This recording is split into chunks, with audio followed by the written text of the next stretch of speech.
So what we're going to do today is we're going to work on a bit of, first of all, relax.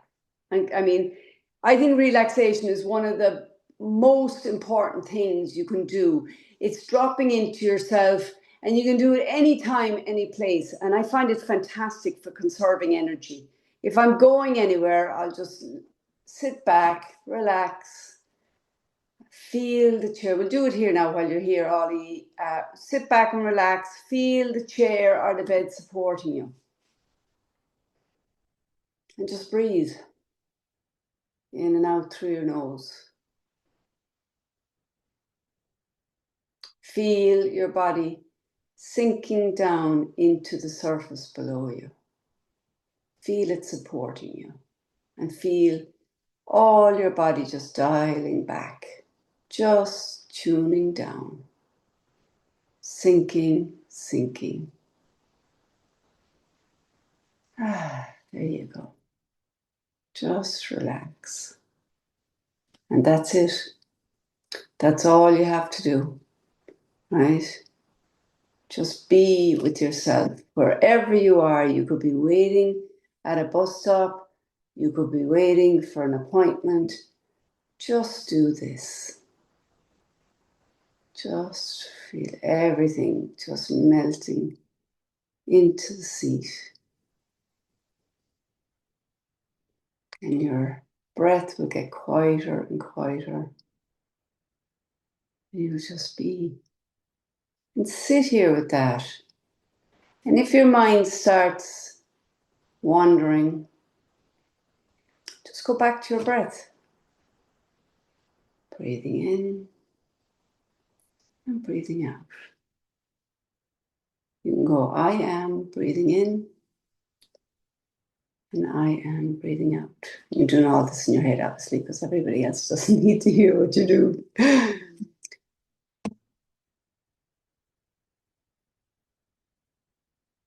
And make the exhale a little longer than the inhale. You can do the simple 4, 4, 4 and 4, which is 4 in, 4 hold, 4 out, and 4 hold. Release. Or you can do 4 in, hold for 6, and out for 7. So for the moment, all we're doing is we're just being here, just sitting quietly, letting it be, everything let it be, let it sit quietly.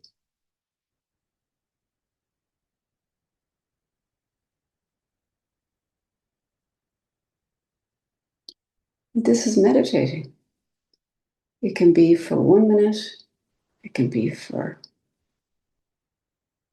2 minutes, depending how you feel or how much time you have. You can do it periodically through the day and look at it as a recharge. You're plugging yourself in. Just sit quietly. Maybe when you're sitting down for a cup of tea, sit down and just do this for 1 minute before you start your tea. Let the tea just settle and let you settle. And everything can just fall away. This is excellent for your nervous system because you're chilling, you're giving it a break. It can be very kind of, we're all thinking everything and blah, blah, blah. And it's kind of like, oh, but now you're just down here. And you're beyond all that. It's up there above you, and you're down here, and you're just being. I would highly recommend setting your alarm at least twice a day for the next week and doing this. Or else, fit it in with your cup of tea. If you're on your own, you're having a cup of tea, just relaxing. You can actually do this when you're with people as well. You don't have to close your eyes. you can just sit back. You'll get used to it, and you'll sit back and you'll just look and you'll observe. I call it observing mode. And you're just looking, observing. And it's like you're looking through, you have this protective layer across you. And none of the emotions can get through. So you're just sitting there observing. So if people are kind of talking or whatever, you're just there and you're observing. I do it quite a lot when I'm getting to a stage where I could be at something, a lunch or something. I got caught one day actually, and it's the photograph on my Facebook or whatever, and for once my mouth is closed because I'm in that zone.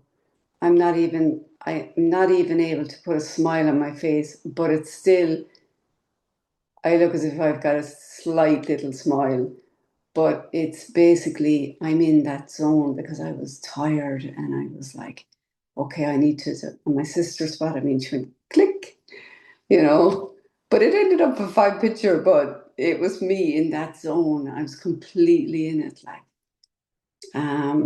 I wasn't talking to anybody. I was just sitting and I dropped into it and I just recharged for maybe 15 minutes. And it gives you a little bit of life, you know? So it's very important. This little trick is very, very important, right? It will give you lots and lots of little recharges. So you can feel yourself getting a little tired and you can drop into this. Now, nobody knows I drop into this, right? Nobody has a clue, right? I just know I'm in it and I could be in an airport and I'll drop into it. I could be absolutely anywhere. I could be at the traffic lights or in a queue waiting to traffic is very heavy and I'll just drop into it, you know, and I'll just stay there for a minute or two. Sometimes it's 10 minutes and then I'll hop out of it and I'll go on. But it's amazing for recharging. Sometimes I use the ocean and I'd visualize myself by the ocean with a stone, right? And I'm following the stone. So I'm throwing the stone and it hops, and it goes, and I'm the stone then going down through the water and I'm going down and I'm sitting at the end of at the base of the ocean. And I'm down there and I've got my legs folded and I'm just looking around. I'm looking around at the fish, I'm looking around at the coral, I'm looking around at the little creatures at the bottom of the ocean and stuff. And you're down there and you're in a totally relaxed mode, do you know? Now, I wouldn't be doing that one. I do that one at night to go to sleep. I wouldn't be doing that at the traffic lights, obviously. You know, we don't want to fall asleep when we get blown off. You see, it's a case of we get wrapped up in everything, right? We do. We get wrapped up in everything, and we need to break. We need to break a bit, you know. So that's breath work, and we've gone through loads of breath works before, but that's just a quick little drop down exercise you can do. You don't even have to do the breath work, but if you want to, I find doing that, the double inhale and the long exhale, very powerful. Right, that's another one I do. So double inhale and then a long exhale. And as you go deeper in, you slow it down and your breath gets quieter and quieter, right? Until it's just a shallow breathing then and you're down there and you're like you're just in such peace, right? It's what we need. Our body really needs that, you know. Okay, so calming your nervous system is vital. These practices and are evidence-based, so they're not just willy-nilly. They're all proven to work. Okay, breath work, I use it all the time. It works marvelously, right? Absolutely, it's fabulous. Breath work is something that I'm doing a little bit extra these days because the area of the cold weather is aggravating my chest, so I do a little extra and stuff, and it's great, you know. And it relaxes you and it gets you into a beautiful mode. And actually, when you go to bed and you do these little visualization exercises, of you going down and down and being down at the bottom of the ocean, the visualization along with the calmness and everything, you drift off to sleep in no time. Do you know? I mean, it's fantastic. It's fantastic. And your sleep quality improves. I must say, sleep is so important. So important. I can't stress it enough. Getting up at the same time every day is very, very, very important. Doesn't matter what time you go to bed, preferably you'd like to go to bed around the 9 or 10 o'clock, preferably. But if you're a person who can't go to, you can go to bed at 9 or 10, but you mightn't get sleep till 12, that's perfectly all right. Because you'll just be relaxing and stuff inside in the bed. No electronics and stuff, just relax. I was listening to Seabiscuit the famous horse back in the 1900s, whatever. He was phenomenal. And I listened to that before, and I drift off to sleep. Or I'd listen to music and drift off to sleep, and it'll just turn off because I put it on a timer. And it's fabulous because your quality of sleep, you need to wind down when you go to bed, right? And if you go to bed at 9 and you've been on the TV and WhatsApp or whatever, blah blah blah, before you go to bed, you're going to find it a while before you wind down. Whereas if you go to bed, I would recommend you go to bed and you switch everything off when you're downstairs, and you switch everything off, and your phone and everything, just have it on whatever silent, and basically you can put the alarm on if you want every morning for 9 o'clock. And if you just get up out of the bed and you go down and get yourself a cup of tea, right? And then you can come back up to bed if you want. If you find when you're up and you have a cup of tea, you're right, okay, I have a bit of energy now. I might go out the back garden and get a bit of fresh air. That's fantastic. But the important thing is you get up. You can always go back to bed. That's how I get myself motivated. I say, right, I can always go back to bed. I mean, there's a Saturday morning here, even last Saturday morning, Jim came in to me at 8 o'clock and woke me up and said, come on, get up before the rain comes.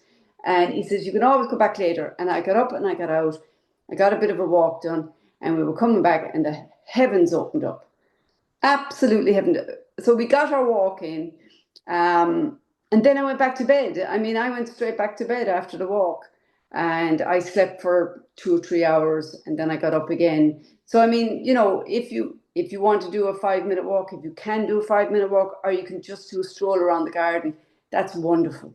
That's movement, and that's great. And then you can go back to bed if you want, So that's very important. That's all good for your nervous system. You're getting proper sleep. It might take a few weeks to get yourself into a routine, but if you get up at the same time, don't worry about going to sleep, but get up at the same time, right? Preferably get to sleep before midnight, but don't put yourself under pressure. If you go to bed at 9 o'clock, right, and you relax and you listen to meditations or you listen to beautiful music and stuff, you will gradually, fall into sleep. So basically, it's slight maneuvering, 15 minutes each way, right? Okay, so you're saying, okay, I'm a night owl, I don't get sleep before midnight. That's perfectly all right. If you're getting up at 9 o'clock, if you're setting the alarm for 9 o'clock, right, and you get up, that's 9 hours sleep. That's excellent. If you need some more sleep, you can get it during the day. You can get up and get yourself a cup of tea and basically then go back to bed. But this is very, very important for the body, because the little bit of movement after 9 hours is very important, right? Okay, it's good for the blood system. It's good for the muscles. It's good for everything. And you have a bit of a drink and whatever. You might have a little bit of toast, and then you might say, right, I need to go back to bed. Or you might only come downstairs and you might go, this isn't going to work. I'll get myself a drink and I'll go back up to bed. And that is perfect. That is okay. Because it'll take time. It will take time. But I would stress getting up at the same time every morning would be fantastic, right? Just the alarm goes off and you get up out of bed before you think about it. I go 5, 4, 3, 2, 1, and boom, I get out. And I started the weekend because Jim is around at the weekend, so he'll help me out with it, you know. But then by the time you do Saturday and Sunday, then Monday you're kind of into the routine of it. So another way to calm the nervous system is by progressive muscle reaction or relaxation. And this is where you tense muscles in your body. So you might tense your eyes and then you'll release them. And then you might tense your mouth and release them. And you might tense your hands and release them. So you do that throughout the body, right? Okay, and that is very good because it's just giving yourself a little bit of tension into the muscle and then releasing. It's like working out your muscles because you're giving them a bit of movement, right? Okay, and that's very good for. It's good for the vagus nerve. It's good for the blood flow. It's good for the nervous system. It's good for calming because once you've tensed and you let go, you sink down very fast, you know, and it goes. It's like going down a lift fast, you know. It's great. The other thing that's very good for you when you get up in the morning, right? If you splash, I love doing this. You splash cold water on your face. It is fabulous. Just let the tap run and let it go cold. And it's actually beautifully cold at the moment because the weather is cold. And you splash, that's very good for you, right? Gets all the facial muscles and all the nerve endings all kind of opened up and basically the cold water makes the blood come to the face, right? Okay, so that's very good for you.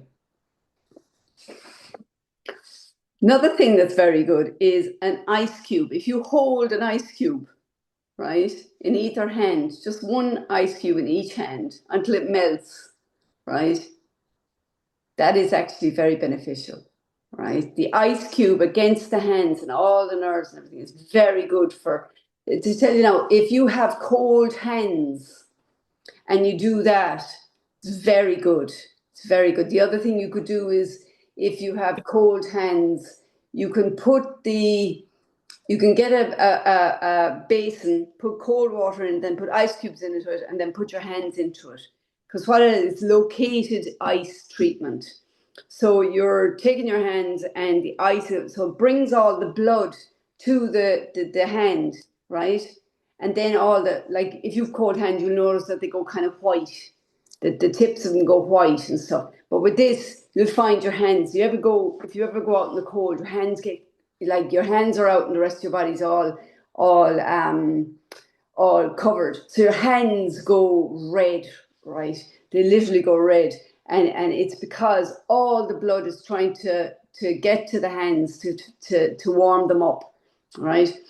If you do an ice plunge, which I'm not recommending at all, but an ice plunge, the body, it won't be as effective because the body organs will use up all the blood. All the blood will go to the organs. It won't go to the extremities like the hands and the feet. Whereas if you want to treat the hands and the feet, you have to do them in localized treatment, as in put your hands in water or put your feet in the water. Okay. Another thing is shoulder rubs. Okay, because your nervous system and your vagus nerve all come down from your back of your head along your neck and down here. So if the shoulders are tight, right, you're restricting movement and everything, right? So the shoulder rubs are very, very, very, very important, right? Okay, and after just let them drop. And you can move your head from side to side. Okay. The other thing that calms the nervous system is thing I call 5, 4, 3, 2, 1. And I use this for two things. So the one thing is getting out of bed in the morning, right? Because if you overthink, you won't get out of the bed at all. You have to get out when the alarm goes off, right? And you can get out when the alarm goes off because we get out where we have to go to the little girl's room. So we have to get out then. So when you have the alarm on, you have to say, right, before I go to sleep, I usually say, I'm getting up when the alarm goes off, right? and my alarm should go off around 9 o'clock. So I'm getting up at 9 o'clock. So when you wake up, you've programmed your mind, you've kind of said to yourself, so the alarm goes off, you get up and you have something to do. I'm going to go have a cup of tea, right? Okay. Now this 5, 4, 3, 2, 1 is a grounding technique, right? And it's to calm the nerves and get your attention away from what's bothering you, whether it be anxiety or sadness or whatever it is, right? You could be overthinking different stuff. So it basically works like this. You go 5 things you can see, 4 things you can touch, 3 things you can hear, 2 things you can smell, and 1 thing you can taste. And I can guarantee you, if you're standing anywhere, I love to do it by the ocean. But hence I will do it wherever I need to do it. Sometimes I'll do it, like say last night now I came out from the cinema and I was bawling crying inside in the cinema. So the girls said to me, "Oh, you'll be bawling crying out for the night." I said, I will not. I said, I've done my crying now. And what I'll do is I'll do the 5, 4, 3, 2, 1. Right? And get my mind out of that zone of thinking about the movie. It'll distract me enough to kind of say, right, okay, it's like a pattern interrupt. And I did it, and it basically broke the pattern. And then I started thinking about something else. I have something that I wanted to do regarding Camera Club and stuff. So I started thinking about that. So that's very important because your mind and your nervous system are obviously connected, right? Because the way your mind works, it can disturb your nervous system. Okay, so we need to be aware of that. So if we're overthinking and we're anxious and we're thinking of stuff we shouldn't be thinking of or whatever, we need to pattern interrupt. So we cut that circuit off and we go in a different direction because the nervous system needs to be protected, right? And you can come back to that issue again, but in a controlled way where you have a paper and pen and you can sit down and you can look at all the possibilities and you can say, right, what do I need to do to solve this challenge? Okay, and that's how you spare your nervous system. Yeah, better move along. I have loads more to do. Okay, so slow walking, mindful walking, very good. Anything mindfully. If you're washing the dishes or you're taking the dishes out of the dishwasher, if you're making something, do it mindfully. Be present and do it mindfully. And it works so much better. I was on the phone yesterday morning and I wasn't anchored or grounded and stuff, and I was talking away, whatever, and I could feel my thoughts were a little flighty, whereas if I had prepared and said, right, okay, I'm going on this call, I want to talk about I would have been more grounded and more focused. I have a tendency to, if I don't anchor myself down, things will distract me very easily, so I have to get focused in on things. So doing things mindfully it works beautifully when you want to get things done. You just get into that zone of saying, right, okay, what do I need to do now? I'm going to do a nice mindful walk. And you just, in your head, you go through the steps of doing, my heel is touching the ground, my toes are touching the ground, my heel is touching the ground. Yeah, I can feel the air in my hair. I can smell the whatever. You're going through the feeling of everything around you mindfully, and you're taking it all in. You can't think of 2 things at the one time. It is absolutely magic. Okay. The other thing I do when I'm mindfully walking is I listen to what's around me, near and far. So if I'm walking along and I hear a bird singing in a tree just beside me, I can hear him tweet, and then you're walking a little further and the bird disappears, whatever, and you can hear we have a big Aldi being built up here, and you can hear the big diggers digging or banging, and you can hear that far away. And then you look further and you see the mountains and stuff, and you get the beauty of the mountains. All these, take in what's around you, absolutely great for calming and appreciating what's around you and being grateful for all these little things that we take for granted, because gratitude will cancel out any anxiety or fear, right? Gratitude is a great space to be in. Brief reflection pause is next, right? I love these, absolutely love these. You can do them, it's recommended to do them 2 to 4 times a day, maybe two would be perfect until you get them in to some sort of a pattern where you're just slotting them in. So you basically will reflect and pause. How am I feeling now? Right, okay. And you acknowledge how you're feeling. I'm feeling calm, I'm feeling relaxed, I'm feeling a little anxious, I'm feeling a little sad, I'm feeling a little this or a little that. And that's fine, right? Acknowledge that, right? You're observing the feelings. So you're going, I'm observing that I'm feeling a little anxious. I'm seeing that it's anxiety that's upon me now. And then you kind of go, right, okay, so the next question is, what can I do about it? What can I do to turn this around? I could turn on the radio. I could go for a walk. I could ring a friend. You'll have little things written down that if you're feeling anything, whatever, you'll know how to change the direction, right? And that's important because if you're feeling anxious and you keep on thinking what you're thinking about, you're going to get more and more and more anxious, and then you're going to be in a tether altogether. you know, you're going to be, you're going to drive yourself crazy. So it's important to kind of pause. I would just do it if you can get consistency into your lifestyle, and what I do is I stack my little things.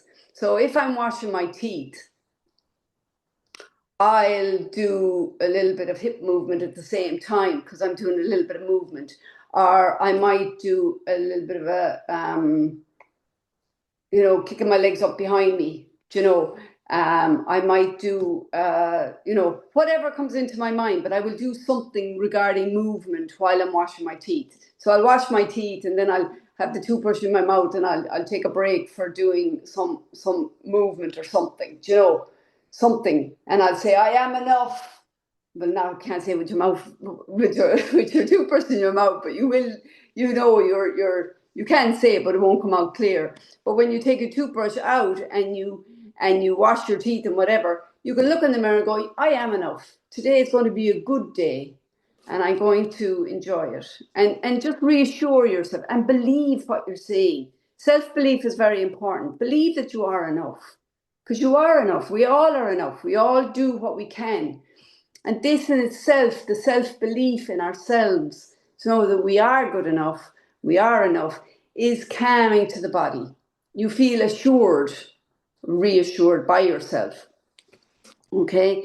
Now, starting off, you can pick one or two of these kind of practices, but it's best to stack them with other things so that when you're washing your teeth, you do your movement. If you're doing, like when I'm doing the cooking, I do the pressing against the counter for just 10 things or two if I'm feeling only two, but I'll do something, so that it becomes a habit. When I'm in the kitchen cooking now, I'll do it. When I'm washing my teeth, I'll do it. When I'm doing my walk, I'll constantly take in what's around me. I'll listen to a podcast if I want to, and then I'll take it out for the last 10 minutes and do my visualization. I might take it out at the beginning for 10 minutes and the end of 10 minutes. But yeah, it's about being aware of what you really want to do, and all these are good for your nervous system, right? Because it's very important that we look after our nervous system. The next area is emotions. Emotions can wreck our lives if we let them, right? They really can. They can rule our lives, and if you let them, they'll absolutely exhaust you. Okay? And it's I found it was like trying to tame a wild horse. I mean, Seabass wouldn't have got a look in with my emotions and my jitters and my wanting to do stuff and all that. I was a wild one, as they said back in the day. Now I'm a lot calmer, but it went by with doing a lot of work, obviously. But emotions, I find that any emotion you have will only last 90 seconds, right? 90 seconds. Okay? And you have to ride the wild horse for 90 seconds to get through the emotion, right? So if you can stay with the emotion, just observing it, acknowledge it when it comes, go, Jesus, I'm feeling very fired now. And you're there and you're kind of going, okay, let's just step away from the situation now and you can say to whoever you're with, I just need a moment. And you step away and you give yourself the time. It takes 90 seconds. Give yourself the time. You can go and wash your hands. You can go whatever, do whatever you want. Say, oh, I forgot something upstairs. And you can go upstairs and just be with yourself for a minute or two until you find your emotions come back down. And you go, okay, I'm feeling better now. All right. And you can breathe yourself way through those 90 seconds, right? Breathe away. But if you stay in the situation and you feel your trigger, your emotions going, whoop, they're only going to go higher and higher. And then it's going to end up like, it's not going to end up good, right? So it's very important to ride the wild horse, right? Get on its back and basically acknowledge it. Say, I'm here with you. I know you're feeling anxious. We're going to just sit here together and we're going to get through this 90 seconds and then we're going to calm down and then we're going to go back down and address whatever it is we have to address or whatever. That's very important because if you let your emotions get carried away with yourself, right, the next day you're going to be worth tuppence. You're going to feel like dog food. You're going to be exhausted. You're going to be miserable. You're going to be just worth nothing, right? Okay, so it's absolutely vital that when you feel yourself in a situation where you're going, here it comes, emotions, I'm not ready for you now. You can feel it coming. You can feel yourself rising. There's a couple of situations where I'm beginning to handle them better now, but there was times when I just lost the rag, and let rip, and then I paid for it. I absolutely paid for it, and I don't do it anymore. It's not worth it. It really isn't. My emotions, my energy levels are far too important. Everything gets disturbed when your emotions go. Your whole body goes out of sync, right? So it's vital that we do it. And how do we do it? Okay. First of all, breathe, right? Breathe. Remove yourself from the situation if you can. Just say, listen, I just need a minute. Stay there. Hold that thought. I need a minute. Off you go. Detachment is very powerful. I use detachment a lot over the years. And when I discovered it, it changed everything. It changed everything. So what you do is, it's kind of like you put a screen down in front of you, right? And you detach yourself from that person. So you visualize them just stepping back. And what they're saying isn't triggering anything. You go into a zone and it's like you're like looking at them and they're saying what they're saying and you're kind of going, really? Do you really think that's the right thing to say at this point in time? And it's very, very powerful because the person on the other side of it then realizes, okay, what I've just said is not working, first of all. And second of all, there, it's not a, it's just not, it's not the right thing to say now that I look at it again, you know, because they might insult you, you know, you're in a bit of a tit for tat, and they might insult you, and you go, is that really the right thing to say? Do you want to repeat that so you can hear it again? And it suddenly makes them realize, oh Jesus, I've done it again. I've said something, and I can't repeat that now because I know that's bad, and they won't be able to repeat it. Like, you know, they definitely won't be able to repeat it, so they'll dance around it for a while, you know, and you could play with it then and go, come on, repeat it, you know. So you can learn to play with it, which is quite fun. But to start off with, just detach, you know, just detach and get that nailed down. The next thing is not to get sucked in, right? If somebody's wanting to cause drama, just cut the cord and don't get sucked in, right?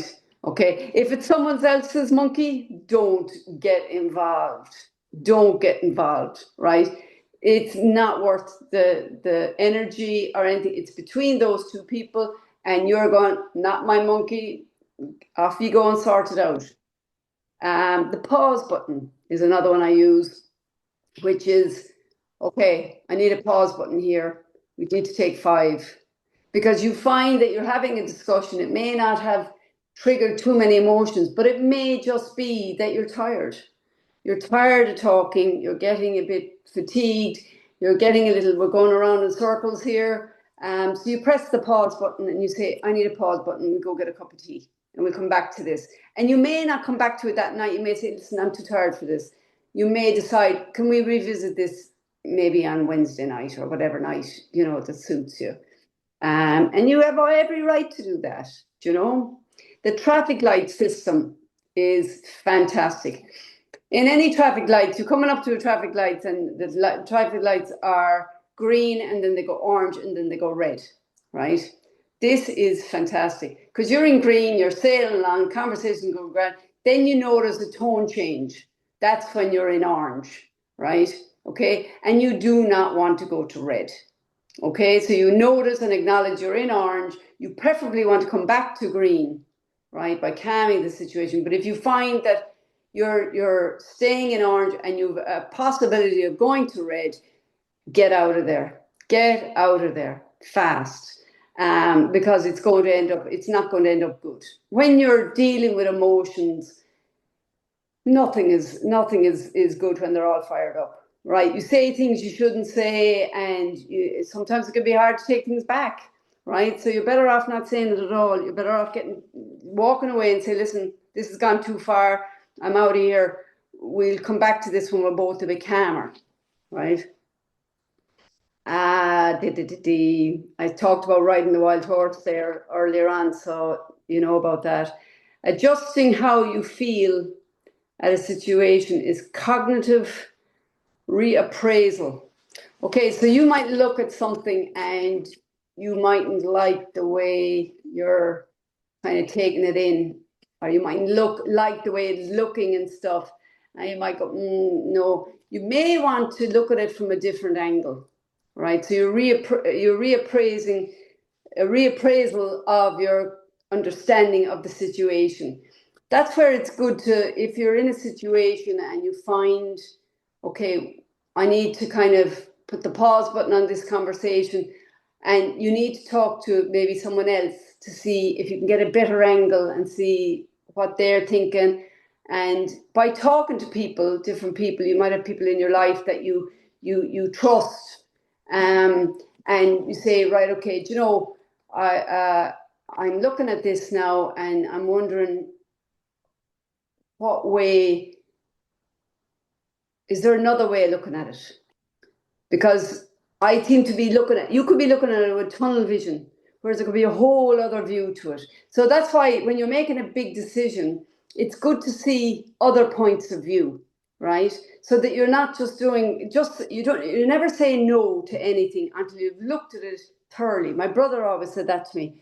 He said rang me up one day and absolutely bawled me out of it because I said no to an interview before I even went. And it got back to him, and he absolutely murdered me. He said, never, ever, ever say no to anything until you've looked at it inside out and back to front and asked all the questions, and then sleep on it and then make a decision. It's the same with anything, right? You have to look at it from the different angles, right? This is one I love. And it's really good for the emotions when you're feeling a bit, you're feeling a bit tired and sad and whatever. You revisit previous joyous times, right? And you go back and you relive them. It is magical. It's magical. So revisiting fun memories, times with families, times with friends, boat trips, holidays, beach trips. It could be a night with your sisters up at your other sister's house where you had the most giggles and laughter that you've ever had. So yeah, it doesn't have to be anything, but it's whatever you choose to be your memory that you praise. I have a wonderful memory of when I was a child, and of course my mother was a terror for blaming me in the wrong. And I'd come out, and outside the kitchen door was the stairs, but between them was a rug, and my dog used to always sit there. And I come out of the kitchen, and she'd have blamed me in the wrong, and I'd bang the door, and I'd come down, and I'd go down to Prince, and I'd lie on his belly, and he'd come up, and he'd lick me, and he'd go, "It's all right, you're all right, you're safe." And when I need comfort, I think of that. When I need joy, or I need space, I go to a beach. In my memory. If I need fun and excitement, I go to when I used to jump off boats back in the day. Into the ocean, and the higher the better and stuff. So all these memories that you have, they're magical for changing your status, your state. Right? We can get into a difficult state, and if we're in a state, we need to change it like that. How we change our state is by turning on music and dancing, right? You don't have to dance rigorously. You can sit there and go, "Yes, I love this song." You're changing your state, and that's very important, because if you get stuck in a state and go down into a hole and you can't get out of it, so it's important to manage your state, right? And by getting up in the morning and putting on your favorite song, that'll get you out of the bed in straight away, And then you're out of the bed and you're there, and you put on your clothes, and you're there and you're dancing to the song, or you're just moving, grooving, just shaking your hips or whatever, something gentle. You can just move whatever way you feel. But the music is improving your state. It's putting you in a good place for the day. Healthy eating, obviously, healthy sleep, a good rest is your body and mind will work better with a good rest. If you overdo it and you're tired, oh my God, I don't do it anymore, but I remember the days when I used to overdo it and I'd be in the bed, and I swear to God, you drop so low, it's not worth it. You really, really, really, really, really need to pace it. Because the dropping so low is just, it's not worth it, because you really are down, so it's not good for your mental health, right? So yeah, that's very important. And you can do, I know we can't do everything. Like myself and Jim were out the other day, we were talking about things, and he says, "I really miss our long, long walks." And I goes, I know. I says, and I said to him, "But we have our long drives and our little walks now." So that's what we've replaced it with. So if you can't do certain things that you used to do, take snippets of what you could do, right? And do that, because you have a taste then of, say, we go for a drive, half an hour drive, then we get out and we go for a little bit of a coffee, then we go for another half-hour drive, and we might go for a little walk around the beach or whatever, 10-minute walk or something, or even if you can't do that, just sit in the rocks. But you're doing something together. You're compromising. You're going, I'm doing what I can with what energy I have today, right? And that's vital. Mind yourselves. Gratitude is something we all need more of, right? If you're feeling sad or depressed or fearful or anxious, if you throw gratitude into it, it'll counteract it, right? You will be flying it, because you can't be two things at the one time. You can't be grateful for something, really grateful. Now, I'm talking about feeling the gratitude for your home, gratitude for your children, your dog, your cat, your just having a bed to lie in every night. I mean, you really, really, really change your state when you're grateful for things. And writing it down, even. I mean, you can write 3 things that you're grateful for every night. And if you're too tired to do that, do it in your head. But journaling is very powerful. If you're trying to sort anything out, journaling is excellent. And gratitude will cancel out a lot of those emotions, the negative emotions that you have. It's a very high vibrancy state. So it'll knock out a lot of those emotions. And it's important that we manage our emotions, because of the fact that they can make life very, very difficult, right? Next is social interactions, right? Connections with others, supportive in relationships, right? Face to face or over a phone, whatever you're able for. If you only can meet for half an hour in the coffee shop that's up the road from you, and someone else has to drive over, then ask. Can we go for a coffee at 11 o'clock to 11:30 on Tuesday? And 90% of the time, people say yes. If there's something on, we'll change the day.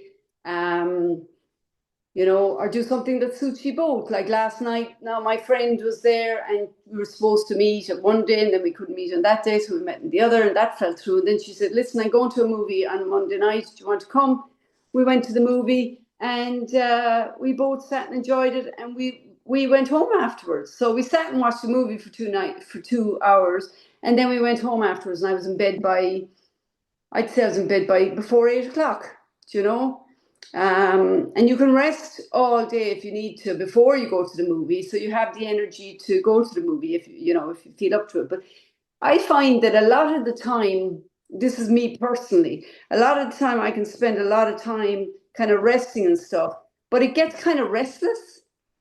I don't know if any of you feel that when you're resting and you're doing nothing, it kind of gets restless. So I would recommend BorrowBox.